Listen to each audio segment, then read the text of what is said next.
D'accord, tout le monde est à Wallélo, les années journée, le 30 juin pour les années.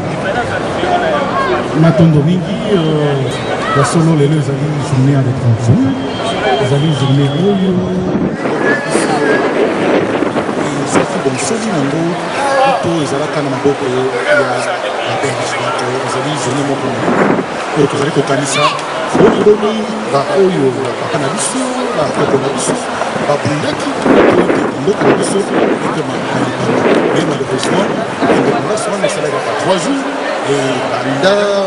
60 wana bana juillet ti lelo oyo ndoko na biso ezosufaka boyembo yango wana totelemi lelo mpona kotalisa na mokili lokunga ete tolingi mboka na biso ezwa mofanda ya solo mpe bana na kongo bavivre lokola bato nyonso na mokili ya solo koyoka ke oyo mokonzi ya belgique to oyo babengi roi kota na mboka na biso elingola nini akei na kongo solo babengisi ye mpo bakende kosepela ndenge nini kataka biso maboko ndenge nini banyokaka biso donc ezali mpona bango esengo na bango ezali lokola insulte puisque ezalaki na mboka na biso 1886 te même après indépendance bango nde mboka wana baza kotia kongo na kati na pasi na kati na potopoto mpo balingi tozala na kimia mpo tokende biso mpo na ngai akei na ye kozala tourisme akei na ye kotambola mpo azwa oyo alingi kozwa ndenge bamesana ye kozwa mpo na biso ezali insulte bongo ye kokoma na mboka na biso apesi mpo na moto na ye mboka na biso bato nyonso bayebi yango elo kongo ezali mboka eza na kimia te kongo ekomi lokola protectorat eza sous la mainmise ya nations unies kongo eza mboka oyo etondi na banguna etondi na bapaya donc bango nde bazali kosepela ndenge bazali koboma ndenge bazali kocola biso bana ya kongo toyebi makambo wana te puisque tokosepela nini po 50 ans ezali age ya maturité age ya décollage mais lelo soki tolingi tosala évaluation yebisanga secteur nini na congo oyo après 50 ans etelemi baekole bahôpitaux misala banzela esaki oyo motu ndako oyo ezanga fenetre ezanga matolo ezanga mbeto obengisi bato baya kofete yebisanga atolo misana somi yo moko te soki eloko moko ezotambola nango te bayebaka nzete na mbuma na yango nayebi te soki eloko nini oyo etelemi oyo lelo biso bana kongo toyei kosepela nzela bayeba nzela eza susu baekole babandi kaka chantier so abiki chantier fo esila ti lelo eza kaka na niveau ya chantier mais ekosila mokoni un projet toyebi ezalaka bon pendant ebandi le 1er janvier ti le 31 juillet tokosilisa tronçon oyo bango balobi 5 chantier oui chantier nini esili donc wana eza kaka distraction pour séduire peuple olalisa bango pongi ya kotelema mais biso toyebi te mboka wana ekotelema mokolo bana ya kongo ya kimbangu bana ya kongo ya lumunga bakotelema bango nde bakobongisa mboka wana po ke bagénération future ezala malamu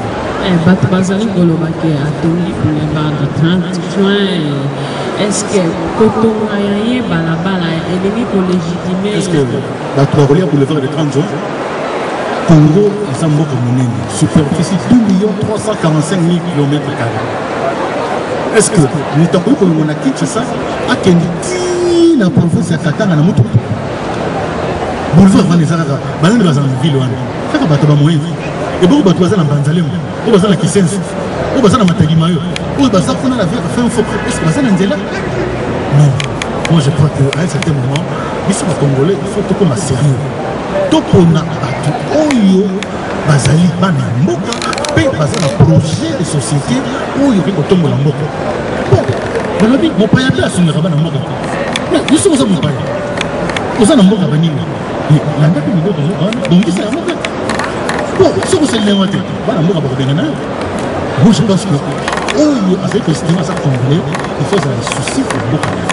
c'est comme un parent responsable il faut apprendre soin na mwasi na bana na ye soki osalaka moko to mpona libota na yo ebisanga encore bakobenga yo moboti ya solo Moi, je crois que le Congo, on n'a pas encore eu des dirigeants responsables. Comme le Congo, c'est des dirigeants responsables. On va dire que beaucoup on a et que tout le monde, et que si on a rapport au Congo, pour quand nous avons après si nous sommes beaucoup, on va réfléchir sur eux, mais qui beaucoup à mon côté, et qui n'ont pas la Congo. Mais pour nous, Congo, ça veut maladi na yo ezosala mpasi nini eske parceke tozokama boyo sur 2011 esalemaka ase prononce mpona oyo basengeli bakamba ekolo oyo bato nyonso bakoki kokamba ekolo te mais il faut qu'il y ait des représentants du peuple donc élection ezoloyebisa bato bayeba kovote po ezeli okabalamu mais moto akovote na bacondition nini c'est ça la grande question ndenge olobi moto aza na pasi aza na hôpital mais akovote ndenge nini mpe akovote nani mpe baélection kosalema na condition nini ntango tokotala makambo ezoleka lobilobi yango moto akola Floribert Cheber simple congolais azobundela mboka na ye babomi yebisa ngai moto azobundela bato mpo basonga na nzela ya kosolo azokobundela peuple na ye mpo atelema babomi sikoyo peuple wana baosala nini moi j'ai l'impression que baélection soki esalemi na lolenge kaka oyo nabandi eza baélection te wana eza bamascarade eza makambo oyo balingaka batosa peuple mpo balégitime pouvoir moko oyo ewuti na kati na peuple te po peuple esika kofanda bamboka oyo peuple aza libre akompona moto oyo aza na plan malamu mpona mboka na ye po abongisa mais oyo osalema na mboka na biso mboka congo eza kopesa biso mpasi mpe tozokomituna soki baélection ekosalema lolenge nini et en plus balobi baélection présidentielle mais oyo esalemaki balobaki élection à tous les niveaux na baniveau ya bacommune niveau ya baprovinciale ti lelo oyo il reste qu'une année pour tokende baélection mosusu mais les élections primaires à tous les niveaux esalami te donc okomi kaka poste ya présidence yango eza important ebongo misusu wana omoni ke esala kwa distraction mais peuple efafongaka misu atuna atelema aloba soki peuple akefandiki bato wana ye te moko te ozongisa ye te esengeli to boykote élection mpe to résister ndenge wana esika esengeli tobanda tozobanda te banzela eza te balobaki liboso 5 chantier oui bon tovote bango pendant 5 ans bakosala banzela bakobongisa pour que tongo alobe bongo mais voilà 5 ans après bilan il faut kotuna bango moko bilan na bango ezali eloko moko te bongo toza na mission ya onu na congo toza na beaucoup de soldats onisiens na mboka na biso yo okanisi mpenza eke esuni na banzi mission ya nations unis bakokisi mission na bango ndenge bapesaki bango na manda na bango mais mission ezalaki nango mpona kobatela peuple te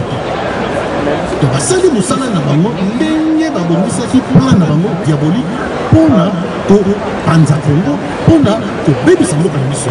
mpe tala lokola esika bitumba ezali okomona bato ya nations unis lelo